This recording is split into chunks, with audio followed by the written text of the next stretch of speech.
जय जगन्नाथ बंधुगण आपण मानंकु भक्ति प्रेरणा ओडियार एही विशेष अध्याय स्वागत।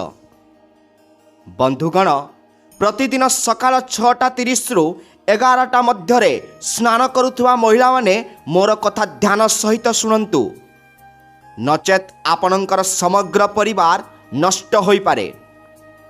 आपण एक गुरुतर भूल करुछंती जहा आपणक स्वामींक दारिद्र्यर कारण होई पारे। आपणक पिला माने गंभीर कष्टर सम्मुखीन होई पारंती। आपणक परिवार एवं आपण मध्य बहुत कष्टर सम्मुखीन होई पारंती। आपणक मध्यरु अनेक महिला स्नान संबंधी प्रतिदिन भूल करुछंती जहा आपणक जीवन रे दैनंदिन समस्या सृष्टि करुछि। आपण जो दारिद्र्य एवं आर्थिक प्रतिबंधकर सम्मुखीन होउछंती ताहा आपणक भूल स्नान कार्य पद्धति जोगु होई पारुछि। आज एई वीडियो रे आमे सनातन धर्म एवं गरुड़ पुराण रे उल्लेख करा जाइथिबा महिला मानक स्नान सहित जड़ित किछि विशेष नियम एवं कोन एड़ाइबा उचित ताहा व्याख्या करिबु। ता पूर्वरु वीडियोटी को लाइक एवं सब्सक्राइब कर दियंतु। मु आज शास्त्र अनुजाई जो कथा कहिबी ताहा बहुत गुरुत्वपूर्ण। वीडियो को संपूर्ण भावे देखिबे। जदि अधारु चली जाती तेबे तुमको ए भूल करिबारु केही मध्य अटकाई पारिबे नाही।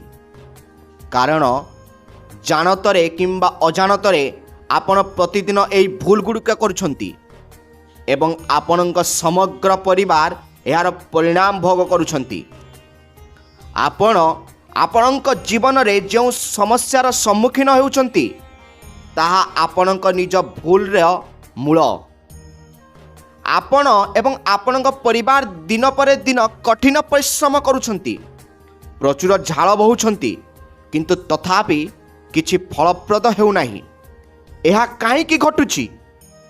समस्ते प्रगति हासिल करुछंती, समस्ते प्रचुर टंका रोजगार करुछंती, किंतु तुमर जहा थिला ताहा मध्य चलीगला किपरि? कारण बंधुगण आमर धर्म किछि नियम निर्णय करे। स्नान संपर्क रे मध्य सबु किछि पाई नियम अछि एवं जेतेबेले आमे सेगुड़िक पालन करूनाहु सेगुड़िक आम परिवार रो प्रत्येक दिग को प्रभावित करे। एबे प्रथमे मु किछि सतर्कता बांटिबी। मु तुमको कहिबी केबे स्नान करिबा उचित नुहे। देख बंधु माने बहुत ध्यान दे शुण। जो महिला सकाळ 5टा रु 6टा मध्य स्नान करती तांकर भाग्य एवं तांको परिवार सर्वदा समृद्ध हुअंती। तांको परिवार उपर केबे कोनोसी संकट आसे नाही। कारण यह विश्वास करा जाय जे जो महिला माने सकाळ 5टा रु 6टा मध्य स्नान करती से माने स्वयं देवी लक्ष्मी स्वरूप अटंती। एही महिला स्वयं देवी लक्ष्मी आशीर्वाद प्राप्त। तांको जोगु तांको समग्र परिवार निरंतर सुख उपभोग करती। से जीवन रे कोनोसी कष्ट द्वारा केबे भी कष्ट पाती नहीं किंबा कोनोसी गुरुतर रोग रे पीड़ित हुअंती नहीं। से निजर एवं तांको परिवार उन्नति सुनिश्चित करती। तेणु जदि आपण मध्य आपणक परिवार उन्नति देखा चाहती, जदि आपण सुस्थ एवं रोगमुक्त होबाकू चाहती एवं जदि आपणक एवं आपणक परिवार उपरे देवी लक्ष्मी आशीर्वाद चाहती तेबे आपणको निश्चित भाव सकाळ 5टा रु 6टा मध्य स्नान करने उचित। तथापि यह प्रायतः देखा जाए जे आजिकाली महिला माने शीघ्र उठिबापई कष्टकर हुअंती। तेणु सकाळ 5टा रु 6टा मध्य स्नान करने प्रश्न बाहरे। तथापि जदि आपण सकाळ 6टा रु 7टा मध्य स्नान करती तेबे आपनको एक सरल सतर्कता अवलंबन करने उचित। सकाळ 6टा रु 7टा मध्य स्नान करने द्वारा देवी पार्वती आशीर्वाद सुनिश्चित हुए। ब्रह्मांडर समस्त शक्ति जाग्रत हुए एवं शरीर शक्ति तार शीर्ष रे थाए।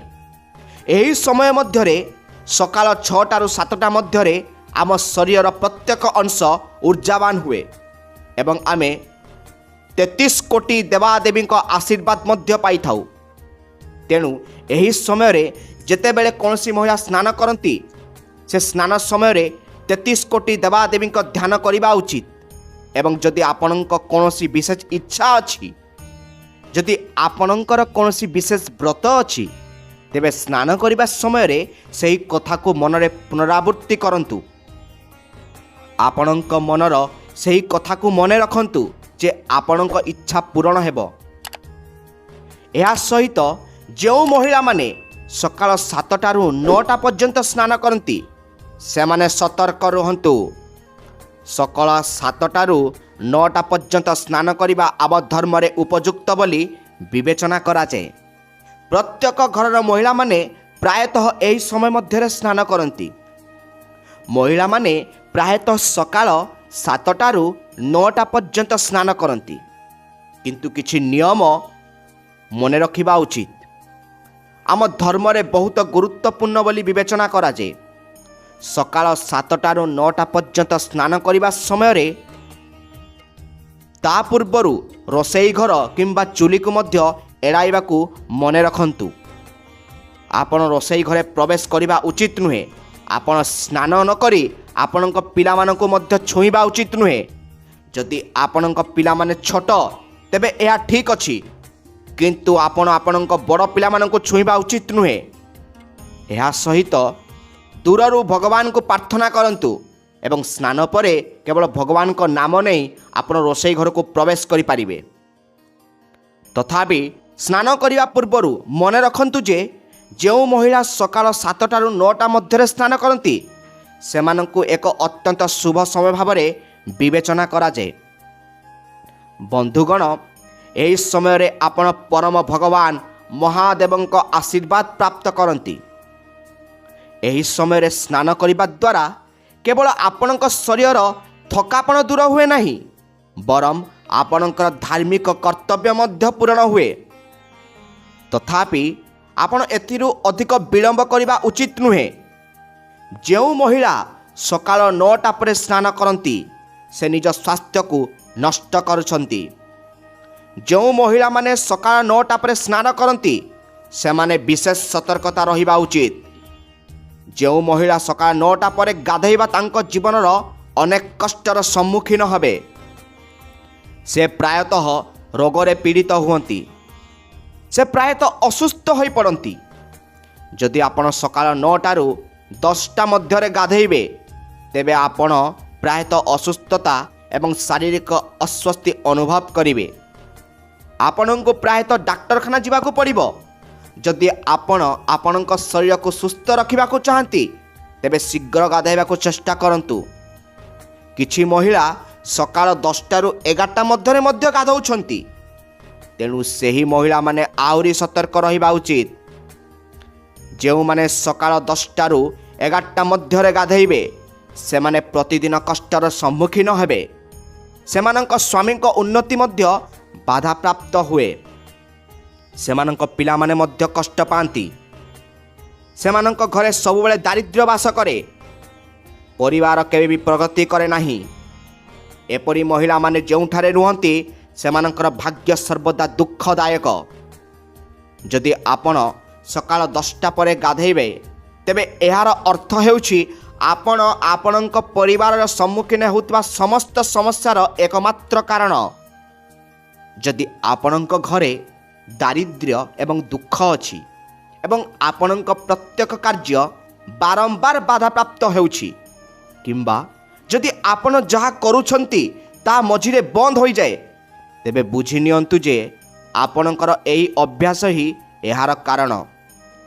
ଏହା ସହିତ ଦିନରେ ସ୍ନାନ କରୁଥିବା ମହିଳାମାନେ ସଚେତନ ହେବା ଉଚିତ ଯେ ଦେବାଦେବୀମାନେ ସେମାନଙ୍କ ଘରକୁ କେବେ ବି ଆଶୀର୍ବାଦ ଦିଅନ୍ତି ନାହିଁ। ଦିନରେ ସ୍ନାନ କରୁଥିବା ମହିଳାମାନଙ୍କ ଘରେ ଦୁଷ୍ଟ ଆତ୍ମା ସର୍ବଦା ବାସ କରନ୍ତି। ସେହି ଘରର ନକାରାତ୍ମକ ଶକ୍ତି ସର୍ବଦା ସେମାନଙ୍କୁ ପ୍ରାଧାନ୍ୟ ଦେବ। ଏପରି ମହିଳାମାନେ ପ୍ରାୟତଃ ଦୁଷ୍ଟ ଆତ୍ମା ଦ୍ୱାରା ପ୍ରଭାବିତ ହୁଅନ୍ତି। ପ୍ରାୟତଃ ଦେଖାଯାଏ ଯେ ଏପରି ମହିଳାମାନେ ଭୂତ ଏବଂ ଆତ୍ମା ଦ୍ୱାରା ସହଜରେ ପ୍ରଭାବିତ ହୋଇଯାନ୍ତି। ତେଣୁ ଯଦି ଆପଣ ଦିନରେ ସ୍ନାନ କରନ୍ତି ଅର୍ଥାତ୍ ଦିନ 12ଟା ପରେ, ତେବେ ଆପଣଙ୍କୁ ଅତ୍ୟନ୍ତ ସତର୍କ ରହିବାକୁ ପଡ଼ିବ। ଆପଣଙ୍କୁ ଆପଣଙ୍କର ଦିନଚର୍ଯ୍ୟା ପରିବର୍ତ୍ତନ କରିବାକୁ ପଡ଼ିବ। ଅନ୍ୟପକ୍ଷରେ ଯଦି ଜଣେ ମହିଳା ସନ୍ଧ୍ୟା 5ଟା ପରେ ଗାଧୋଇ ଦିଅନ୍ତି, ତେବେ ତାଙ୍କ ପରିବାରର ଅକାଳ ମୃତ୍ୟୁର ସମ୍ମୁଖୀନ ହୁଅନ୍ତି। ସେହି ପରିବାରରେ ପ୍ରାୟ ପ୍ରତିଦିନ ବଡ଼ ବଡ଼ ଦୁର୍ଘଟଣା ଘଟେ। କେତେବେଳେ ଗମ୍ଭୀର ରୋଗ ତ କେତେବେଳେ ଅନ୍ୟ ଏକ ଦୁର୍ଘଟଣା। ମହିଳାଙ୍କ ସହିତ କିଛି ହେବ ନାହିଁ, କିନ୍ତୁ ତାଙ୍କ ସହିତ ଯିଏ ରହିବ ସେ ନର୍କର ଜୀବନ ବଞ୍ଚିବ। ପରିବାରରେ ମୃତ୍ୟୁ ପ୍ରାୟତଃ ଘଟିବ। ଅକାଳ ମୃତ୍ୟୁର ଆଶଙ୍କା ରହିଛି। ବନ୍ଧୁଗଣ, ସନ୍ଧ୍ୟାରେ କେବେ ବି ଗାଧୋଇବା ଉଚିତ ନୁହେଁ। ପରବର୍ତ୍ତୀ କଥା କହୁଛି, ମନ ଦେଇ ଶୁଣନ୍ତୁ। ବନ୍ଧୁଗଣ, ମୁଁ ତୁମକୁ କହିବି କେବେ ସ୍ନାନ କରିବା ଉଚିତ। ମୁଁ ସ୍ନାନର ନିୟମ ବୁଝାଇବି। କେଉଁଦିନ ସ୍ନାନ କରିବା ଉଚିତ, କେଉଁଦିନ ସ୍ନାନ କରିବା ଉଚିତ ନୁହେଁ, ମୁଁ ତୁମକୁ ସମସ୍ତ ବିବରଣୀ ଦେବି। ଯଦି ତୁମେ ତୁମର ଜୀବନର ପ୍ରଚୁର ଧନ ଚାହୁଁଛ, ତୁମ ଜୀବନରେ ଖୁସି, ପ୍ରଚୁର ଅଳଙ୍କାର, ସୁନା ଅଳଙ୍କାର ଚାହୁଁଛ, ତୁମର ସ୍ୱାମୀ କିମ୍ବା ତୁମେ ଭଲ ରୋଜଗାର କରୁଛ, ତୁମର ଲକ୍ଷ ଲକ୍ଷ ଏପରିକି କୋଟି କୋଟି ଟଙ୍କାର ଉନ୍ନତି ହେଉ, ତେଣୁ ବନ୍ଧୁଗଣ, ମହିଳା ଧ୍ୟାନ ଦେଇ ଶୁଣନ୍ତୁ। ତୁମେ ଅତି କମ୍ରେ ସକାଳ 4ଟାରୁ 7ଟା ମଧ୍ୟରେ ସ୍ନାନ କରିବା ଉଚିତ। ଏହି ସମୟରେ ସ୍ନାନ କର। ଯଦି ତୁମେ ସକାଳ 4ଟାରୁ 5ଟା ମଧ୍ୟରେ ସ୍ନାନ କର, ତେବେ ଏହା ତୁମର କର୍ମକୁ ଉନ୍ନତ କରିବ। ଦେବାଦେବୀମାନଙ୍କର ଆଶୀର୍ବାଦ ମଧ୍ୟ ପାଇବ। ଏବଂ ବନ୍ଧୁଗଣ, କେଉଁଦିନ ତୁମେ କ'ଣ କରିବା ଉଚିତ, ଏବେ ଆମେ ଜାଣିବା। ବନ୍ଧୁଗଣ, ମୁଁ ତୁମକୁ କହିବି, ଯେତେବେଳେ ତୁମେ ଶନିବାର ଦିନ ସ୍ନାନ କର, ତୁମ ଶରୀରରେ ତେଲ ଲଗାଅ ଏବଂ ତାପରେ ସ୍ନାନ କର। ଶନିବାର ଦିନ ସ୍ନାନ କରୁଥିବା ଯେକୌଣସି ମହିଳା ନିଜ ଶରୀରରେ ଟିକେ ତେଲ ଲଗାଅ ଏବଂ ତାପରେ ସ୍ନାନ କରିବା ଉଚିତ। ଏହା ତୁମର ଶନିକୁ ଶକ୍ତିଶାଳୀ କରିବ। ଶନି ତୁମର ପରିବାରକୁ ଆଶୀର୍ବାଦ ଦେବେ। ମଙ୍ଗଳବାର ଦିନ କେଶ ଧୋଇବା ଉଚିତ ନୁହେଁ, ଏହା ମନେ ରଖନ୍ତୁ। ଏବଂ ରବିବାର ଦିନ ଶୁଦ୍ଧ ପାଣିରେ ସ୍ନାନ କରନ୍ତୁ। ଯଦି ଶୁଦ୍ଧ ପାଣି ଉପଲବ୍ଧ ନାହିଁ, ତେବେ ପାଣିରେ ଅଳ୍ପ ଗଙ୍ଗା ଜଳ ମିଶାନ୍ତୁ। ହଁ ଆଜ୍ଞା, ଏବଂ ସର୍ବନିମ୍ନ ସାବୁନ ବ୍ୟବହାର କରନ୍ତୁ। ରବିବାର ଦିନ ସ୍ନାନ କରିବା ମାତ୍ରେ ଯଥାଶୀଘ୍ର ସ୍ନାନ କରନ୍ତୁ ଏବଂ ସୂର୍ଯ୍ୟଦେବଙ୍କୁ ଜଳ ଅର୍ପଣ କରନ୍ତୁ। ବନ୍ଧୁଗଣ, ସ୍ନାନ କରିବା ଦ୍ୱାରା କେବଳ ଶରୀର ନୁହେଁ, ବରଂ ଆତ୍ମାକୁ ମଧ୍ୟ ପବିତ୍ର କରାଯାଏ। ଠିକ୍ ସମୟରେ ସ୍ନାନ କରିବା ଦ୍ୱାରା ସକାରାତ୍ମକ ଶକ୍ତି ସଞ୍ଚାରିତ ହୁଏ। ଅଶୁଦ୍ଧ ଭାବରେ କିମ୍ବା ନିୟମ ବିରୁଦ୍ଧରେ ସ୍ନାନ କରିବା ଦ୍ୱାରା ମାନସିକ ସ୍ଥିତି ମଧ୍ୟ ପ୍ରଭାବିତ ହୁଏ। ଏହା ଚିନ୍ତା ଶକ୍ତିକୁ ଦୁର୍ବଳ କରିଥାଏ, ଘରେ ନକାରାତ୍ମକ ଶକ୍ତି ଆଣେ ଏବଂ ଶାରୀରିକ ଅସୁସ୍ଥତାକୁ ନେଇଥାଏ। ପାରିବାରିକ ସମସ୍ୟା ମଧ୍ୟ ବୃଦ୍ଧି ପାଇବ। ଏଠାରେ କିଛି ସତର୍କତା ଅବଲମ୍ବନ କରିବାକୁ ପଡ଼ିବ। ସ୍ନାନ କରିବା ପୂର୍ବରୁ ଆପଣଙ୍କ କେଶ ଖୋଲା ରଖିବାରୁ ବଞ୍ଚନ୍ତୁ। ଏହା ମନେ ରଖନ୍ତୁ, ପୂଜା କରିବା ପୂର୍ବରୁ ସର୍ବଦା ସ୍ନାନ କରନ୍ତୁ। ସ୍ନାନ କରିବା ପରେ ସର୍ବଦା ଓଦା ପୋଷାକ ପିନ୍ଧିବାରୁ ବଞ୍ଚନ୍ତୁ। ଗଙ୍ଗାଜଳ ଏବଂ ତୁଳସୀ ପତ୍ରରେ ସ୍ନାନ କରିବା ଦ୍ୱାରା ଆପଣଙ୍କୁ ଅପାର ପୁଣ୍ୟ ମିଳିବ। ଏବଂ ସ୍ନାନ କରିବା ପରେ ତୁରନ୍ତ ଭଗବାନଙ୍କୁ ଆପଣଙ୍କର ପ୍ରାର୍ଥନା ଅର୍ପଣ କରନ୍ତୁ। ସ୍ନାନ କରିବା ପରେ ତୁରନ୍ତ ପୂଜା କରିବା ଉଚିତ। ବନ୍ଧୁଗଣ, କିଛି ମହିଳା ଖାଦ୍ୟ ରାନ୍ଧନ୍ତି ଏବଂ ତାପରେ ତୁରନ୍ତ ସ୍ନାନ କରନ୍ତି। ଅର୍ଥାତ୍ ପ୍ରଥମେ ରୋଷେଇ ଘରର କାମ ସାରିବା ପରେ ଗାଧୋଇବା ସମ୍ପୂର୍ଣ୍ଣ ଭାବରେ ବନ୍ଦ କରିବା ଉଚିତ। ଏହା କରିବା ଦ୍ୱାରା ଆପଣଙ୍କ ଶରୀରର ଅଗ୍ନି ଦୁର୍ବଳ ହୋଇଯାଏ। ଏହା ପରିବାରର ଖାଦ୍ୟରେ ତ୍ରୁଟି ସୃଷ୍ଟି କରିପାରେ ଏବଂ ଘରେ ଦାରିଦ୍ର୍ୟ ବୃଦ୍ଧି କରିପାରେ। ତେଣୁ ବନ୍ଧୁଗଣ, ଚୁଲି ଜାଳିବା ପରେ ତୁରନ୍ତ ଗାଧୋଇବା ଉଚିତ ନୁହେଁ ଏବଂ ବ୍ରହ୍ମ ମୁହୂର୍ତ୍ତ ସମୟରେ ଗାଧୋଇବା ହେଉଛି ଏପରି ଏକ ସମୟ ଯେଉଁଠାରେ ଆପଣ ସର୍ବୋତ୍ତମ ଲାଭ ପାଇବେ। ଋତୁସ୍ରାବ ହେଉଥିବା ମହିଳାମାନେ 3 ଦିନ ପର୍ଯ୍ୟନ୍ତ ଅତ୍ୟନ୍ତ ସତର୍କତା ଅବଲମ୍ବନ କରିବା ଉଚିତ। ଏହି ଦିନଗୁଡ଼ିକରେ ମହିଳାମାନେ ଶାରୀରିକ ଏବଂ ଆଧ୍ୟାତ୍ମିକ ଭାବରେ ବିଶ୍ରାମ ନେବା ଉଚିତ। ପ୍ରତିଦିନ ଗାଧୋଇବା ନିଷେଧ ନୁହେଁ, କିନ୍ତୁ ପବିତ୍ର ନଦୀରେ ଗାଧୋଇବା କିମ୍ବା ମନ୍ଦିର ଏବଂ ପୂଜାସ୍ଥଳ ପରିଦର୍ଶନ କରିବାରୁ ବଞ୍ଚିବା ଉଚିତ। କେଶ ଧୋଇବା ଏବଂ ବାରମ୍ବାର ଗାଧୋଇବା ଶରୀର ଶକ୍ତିକୁ ହ୍ରାସ କରିଥାଏ। ତେଣୁ ଦିନକୁ କେବଳ ଥରେ ଗାଧୋଇବା ସର୍ବୋତ୍ତମ।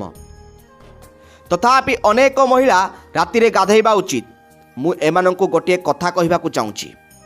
ସୂର୍ଯ୍ୟାସ୍ତ ପରେ ଏବଂ ସୂର୍ଯ୍ୟୋଦୟ ପୂର୍ବରୁ ସମୟ ରାଜସ୍ୱ ପ୍ରବୃତ୍ତି ସହିତ ଜଡ଼ିତ। ଏହି ସମୟରେ ନକାରାତ୍ମକ ଶକ୍ତି ସକ୍ରିୟ ଥାଏ। ରାତିରେ ଗାଧୋଇବା ଦ୍ୱାରା ଶକ୍ତି ହ୍ରାସ ପାଏ। ବୈବାହିକ ଜୀବନରେ ଚାପ ସୃଷ୍ଟି ହୁଏ। ସ୍ୱାମୀ ସ୍ତ୍ରୀ ମଧ୍ୟରେ ଝଗଡ଼ା ହେବ। ଗର୍ଭଧାରଣରେ ଅସୁବିଧା ହେବ। ପିଲାମାନଙ୍କ ପ୍ରତି ଅସନ୍ତୋଷ ରହିବ। ବ୍ୟବହାରିକ ସମସ୍ୟା ମଧ୍ୟ ଉପୁଜିବ। ତେଣୁ ରାତିରେ ଗାଧୋଇବା ବନ୍ଦ କରନ୍ତୁ। ଅନେକ ମହିଳା ଦିନକୁ 2 ଥର ଗାଧୋଇବେ, କିନ୍ତୁ ବନ୍ଧୁଗଣ ସନ୍ଧ୍ୟାରେ ଗାଧୋଇବା ବନ୍ଦ କରନ୍ତୁ। କେବଳ ଏହା ମନେ ରଖନ୍ତୁ, ଅମାବାସ୍ୟା ଦିନ ଗାଧୋଇବା ଆବଶ୍ୟକ। ଅମାବାସ୍ୟାରେ ଯଦି ଆପଣ ଭାବନ୍ତି ଯେ ମୋ ପାଇଁ ଗାଧୋଇବା ଆବଶ୍ୟକ, ସାରା ଦିନ ରୋଷେଇ ଘରେ କାମ କରୁଥିବା ଅନେକ ମହିଳା ଝାଳ ବୋହୁଛନ୍ତି, ତେଣୁ ଆପଣଙ୍କ କେଶ ଧୋଇବେ ନାହିଁ। ଏହା ମନେ ରଖନ୍ତୁ, ଆମେ ଏହାକୁ ସମ୍ପୂର୍ଣ୍ଣ ଗାଧୋଇବା ବୋଲି ମାନି ନାହୁଁ। ତେଣୁ ଏହି ଦିନ ଆପଣ ଆପଣଙ୍କ କେଶ ନ ଧୋଇଲେ ଭଲ ହେବ। ଏବେ ଆମେ ଆପଣଙ୍କୁ କହିବୁ ଯେ କେଉଁ ଦିନ ଗାଧୋଇବା ଦ୍ୱାରା ଆପଣଙ୍କୁ କେଉଁ ପୁଣ୍ୟ ମିଳିବ।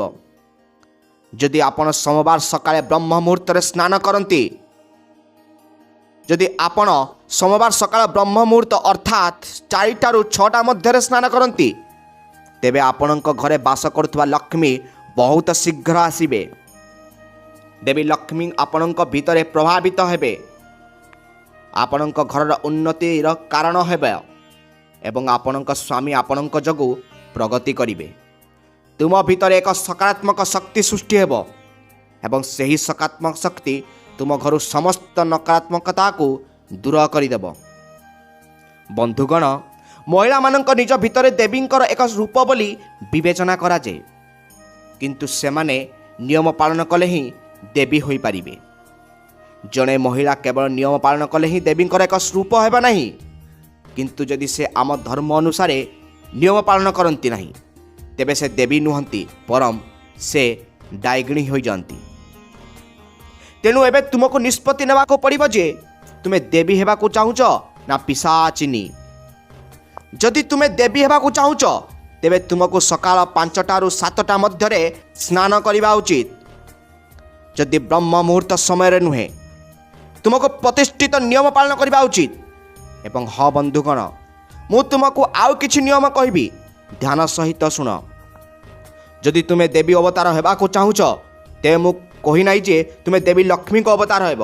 ମୁଁ କେବଳ କହୁଛି ଯେ ଯଦି ତୁମେ ନିୟମ ପାଳନ କର ଏବଂ ତୁମର ଧର୍ମ ପାଳନ କର, ତେବେ ଦେବୀ ଲକ୍ଷ୍ମୀଙ୍କ ଆଶୀର୍ବାଦ ତୁମ ଉପରେ ରହିବ। ଦେବୀ ଲକ୍ଷ୍ମୀଙ୍କ ଏକ ଅଂଶ ତୁମ ଭିତରେ ବାସ କରିବ ଏବଂ ତୁମର ସମଗ୍ର ପରିବାର ତୁମ ଯୋଗୁଁ ସମୃଦ୍ଧ ହେବ। ତୁମେ ଯେଉଁଠାକୁ ଯିବ ସେଠାରେ ଖୁସି ବିସ୍ତାର କରିବ ଏବଂ ତୁମର ପିଲାମାନେ ତୁମ ପରି ହେବେ।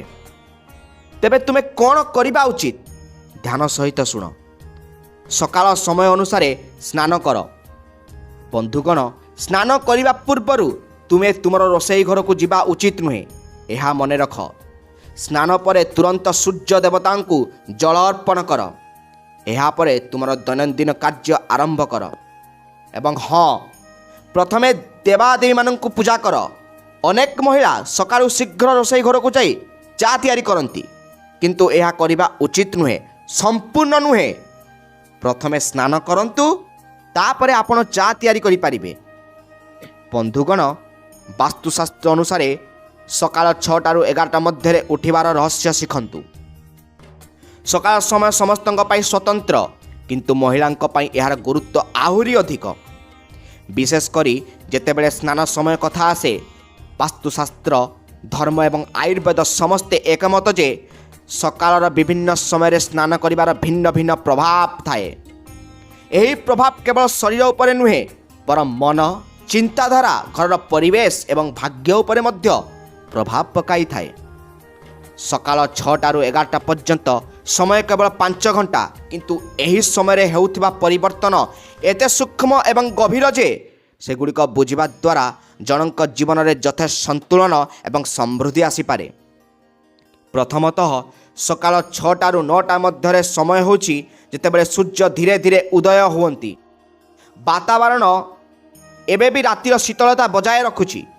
ବାୟୁମଣ୍ଡଳ ହାଲୁକା ଏବଂ ପବିତ୍ର ଏବଂ ସୂର୍ଯ୍ୟଙ୍କ କିରଣ କଠୋର ନୁହେଁ, ବରଂ କୋମଳ ହୋଇଥାଏ। ଏହି ସମୟରେ ପାଣିର ଏକ ପ୍ରାକୃତିକ ସତେଜତା ଥାଏ ଯାହା ଶରୀରକୁ ଜାଗ୍ରତ କରେ ଏବଂ ମନକୁ ହାଲୁକା କରିଥାଏ। ଏହି ନିୟମକୁ ମହିଳାମାନଙ୍କ ପାଇଁ ସର୍ବୋତ୍ତମ ବୋଲି ବିବେଚନା କରାଯାଏ, କାରଣ ଏହି ସମୟରେ ସ୍ନାନ କରିବା ଦ୍ୱାରା ସେମାନଙ୍କ ଶରୀରରେ ଶକ୍ତି ସମ୍ପୂର୍ଣ୍ଣ ଭାବରେ ସକ୍ରିୟ ହୁଏ, ରକ୍ତ ସଞ୍ଚାଳନ ଉନ୍ନତ ହୁଏ ଏବଂ ମୁହଁରେ ଏକ ପ୍ରାକୃତିକ ଚମକ ଆଣେ। ସୂର୍ଯ୍ୟୋଦୟ ପରେ ସ୍ନାନ କରିବା ପବିତ୍ର ବୋଲି ବିବେଚନା କରାଯାଏ, କାରଣ ଏହି ସମୟରେ ସ୍ନାନ ଏବଂ ପ୍ରାର୍ଥନା କରିବା ଦ୍ୱାରା ପୁଣ୍ୟ ପ୍ରଭାବ ବୃଦ୍ଧି ପାଏ।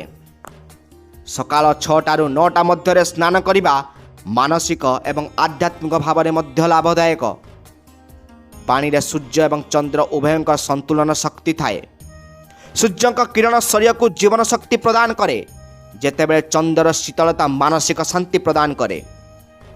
ଏହି କାରଣରୁ ଏହି ସମୟରେ ସ୍ନାନ କରୁଥିବା ମହିଳାମାନେ ଦିନସାରା ଅଧିକ ଉଜ୍ଜ୍ୱଳ ଅନୁଭବ କରନ୍ତି ଏବଂ ମନ ସ୍ଥିର ରହନ୍ତି। ଏହି ସମୟ ଶରୀରରେ ହରମୋନ୍ ସନ୍ତୁଳନ ଏବଂ ସୁସ୍ଥ ମୁହଁ, ଚର୍ମ, ମଜବୁତ କେଶ ପାଇଁ ମଧ୍ୟ ଭଲ। ଏବେ ଆସନ୍ତୁ ସକାଳ 9ଟାରୁ 11ଟା ପର୍ଯ୍ୟନ୍ତ ସମୟକୁ ଯିବା। ସକାଳ 9ଟା ସମୟ ପାଖେଇ ଆସିବା ସହିତ ସୂର୍ଯ୍ୟଙ୍କ କିରଣ ଅଧିକ ଶକ୍ତିଶାଳୀ ହୁଏ ଏବଂ ବାୟୁମଣ୍ଡଳର ଉତ୍ତାପ ବୃଦ୍ଧି ପାଏ। ଏହି ସମୟ ସୁଦ୍ଧା ରାତିର ଶୀତଳତା ଅଦୃଶ୍ୟ ହୋଇଯାଏ ଏବଂ ପାଣି ସକାଳ ଶୀଘ୍ର ଏହାର କୋମଳତା ଏବଂ ପ୍ରାକୃତିକ ଶକ୍ତିଶାଳୀ ଗୁଣ ହରାଇବାକୁ ଆରମ୍ଭ କରେ। ସକାଳ 9ଟା ପରେ ସ୍ନାନ କରିବା ଶରୀରକୁ ସଫା ଏବଂ ସତେଜ କରିଥାଏ, କିନ୍ତୁ ମାନସିକ ଏବଂ ଆଧ୍ୟାତ୍ମିକ ଲାଭ ସେତେ ଗଭୀର ନୁହେଁ। ଧାର୍ମିକ ଦୃଷ୍ଟିକୋଣରୁ ସକାଳ 9ଟା ପରେ ସମୟ ମଧ୍ୟ ମୁଖ୍ୟ ପୂଜା ମୁହୂର୍ତ୍ତକୁ ଅତିକ୍ରମ କରିଯାଏ, ଯାହା ଧାର୍ମିକ କାର୍ଯ୍ୟକଳାପର ପ୍ରଭାବକୁ ହ୍ରାସ କରିପାରେ। ବାସ୍ତୁଶାସ୍ତ୍ରରେ ପାଣିକୁ ଉତ୍ତର ପୂର୍ବ ଦିଗ ସହିତ ଜଡ଼ିତ କରାଯାଇଛି ଏବଂ ସକାଳ ଏହି ଦିଗରୁ ଶକ୍ତି ସବୁଠାରୁ ଅଧିକ ଥାଏ। ଯେତେବେଳେ ଜଣେ ମହିଳା ସକାଳେ ଶୀଘ୍ର ସ୍ନାନ କରନ୍ତି, ସେ ସେହି ଶକ୍ତିକୁ ତାଙ୍କ ଶରୀର ଏବଂ ମନରେ ଶୋଷିତ କରନ୍ତି। ତଥାପି ବିଳମ୍ବରେ ସ୍ନାନ କରିବା ଏହି ସୁଯୋଗକୁ ହାତଛଡ଼ା କରେ। ଏହି କାରଣରୁ ପ୍ରାଚୀନ କାଳରେ ଘରର ବୟସ୍କ ମହିଳାମାନେ ସର୍ବଦା କହୁଥିଲେ ଯେ ସୂର୍ଯ୍ୟୋଦୟ ପରେ ଅଧିକ ସମୟ ପର୍ଯ୍ୟନ୍ତ ସ୍ନାନ କରିବାରେ ବିଳମ୍ବ କଲେ ଘରେ ଅଶାନ୍ତି ଏବଂ ଆଳସ୍ୟ ଆସିଥାଏ। ଧାର୍ମିକ ବିଶ୍ୱାସ ଅନୁସାରେ ସୂର୍ଯ୍ୟୋଦୟ ପରେ ସମୟ ଦେବତାମାନଙ୍କୁ ପୂଜା କରିବା ପାଇଁ ସର୍ବୋତ୍ତମ ସମୟ। ଯଦି ଜଣେ ମହିଳା ଏହି ସମୟରେ ସ୍ନାନ ଏବଂ ପୂଜା କରନ୍ତି, ତେବେ ସେ ତାଙ୍କ ଜୀବନର ସୁଖ, ଶାନ୍ତି ଏବଂ ସମୃଦ୍ଧି ଉପଭୋଗ କରନ୍ତି। ତଥାପି ଯଦି ସ୍ନାନ ବିଳମ୍ବ ହୁଏ, ତେବେ ପୂଜାର ପ୍ରଭାବ ଅଧା ହୋଇଯାଏ ଏବଂ ମନରେ ଭାରି ଭାବନା ଆସିଥାଏ। ଏହା କେବଳ ବିଶ୍ୱାସର ବିଷୟ ନୁହେଁ, ବରଂ ଜଳ, ସୂର୍ଯ୍ୟ ଏବଂ ଶରୀର ମଧ୍ୟରେ ପ୍ରାକୃତିକ ସନ୍ତୁଳନର ବିଜ୍ଞାନ ମଧ୍ୟ। ବାସ୍ତୁ ଅନୁସାରେ ସକାଳ 11ଟା ପରେ ସ୍ନାନ କରିବା ଅନୁପଯୁକ୍ତ ବୋଲି ବିବେଚନା କରାଯାଏ। ଏହି ସମୟ ହେଉଛି ଦିନର ମଧ୍ୟଭାଗ, ଯେତେବେଳେ ସୂର୍ଯ୍ୟ ସବୁଠାରୁ ପ୍ରଖର ଥାଏ। ଏହି ସମୟରେ ସ୍ନାନ କରିବା ଦ୍ୱାରା ଏକ ଶୀତଳତା ପ୍ରଭାବ ପଡ଼ିପାରେ ନାହିଁ, କିନ୍ତୁ ଏହି ଶୀତଳତା ପ୍ରଭାବ କ୍ଷଣସ୍ଥାୟୀ। ଥକାପଣ ଶୀଘ୍ର ଫେରିଆସେ। ଏହା ବ୍ୟତୀତ ଦିନର ଏହି ସମୟରେ ସ୍ନାନ ଧାର୍ମିକ ଭାବରେ ଉପଯୁକ୍ତ ନୁହେଁ କିମ୍ବା ଏହା ମାନସିକ ଶାନ୍ତି ପ୍ରଦାନ କରେ ନାହିଁ। ବାରମ୍ବାର ବିଳମ୍ବରେ ସ୍ନାନ କରିବା ଦ୍ୱାରା ଜଣେ ବ୍ୟକ୍ତିର ମନରେ ଧୀରେ ଧୀରେ ଆଳସ୍ୟ, ଚିଡ଼ଚିଡ଼ା ଏବଂ ନକାରାତ୍ମକତା ବୃଦ୍ଧି ପାଇପାରେ। ମହିଳାମାନେ ଏହା ବୁଝିବା ମଧ୍ୟ ଗୁରୁତ୍ୱପୂର୍ଣ୍ଣ ଯେ ସକାଳେ ସ୍ନାନ କରିବା କେବଳ ଶରୀରକୁ ସଫା କରେ ନାହିଁ, ବରଂ ଏକ ପ୍ରକାର ଶକ୍ତି ପରିଷ୍କାର ଭାବରେ ମଧ୍ୟ କାର୍ଯ୍ୟ କରେ। ପାଣି ଶରୀରରୁ ଝାଳ, ଧୂଳି, ମଇଳା ଏବଂ ଅଦୃଶ୍ୟ ନକାରାତ୍ମକ ଶକ୍ତିକୁ ଧୋଇଦିଏ। ତଥାପି ଏହି ପ୍ରକ୍ରିୟା କେବଳ ସେତେବେଳେ ସମ୍ପୂର୍ଣ୍ଣ ପ୍ରଭାବଶାଳୀ ହୁଏ ଯେତେବେଳେ ପାଣିରେ ସକାଳର ପ୍ରାକୃତିକ ଜୀବନଦାୟକ ଗୁଣ ଥାଏ। ଏହି କାରଣରୁ ଶୀଘ୍ର ସ୍ନାନ କରୁଥିବା ମହିଳାମାନଙ୍କର ମୁହଁ ଅଧିକ ଉଜ୍ଜ୍ୱଳ ଏବଂ ଆଖିରେ ଏକ ସ୍ୱତନ୍ତ୍ର ଚମକ ଥାଏ। ସକାଳେ ସ୍ନାନ ସମୟରେ ପ୍ରଭାବ ମଧ୍ୟ ଧାତୁ ଅନୁସାରେ ଭିନ୍ନ ହୋଇଥାଏ।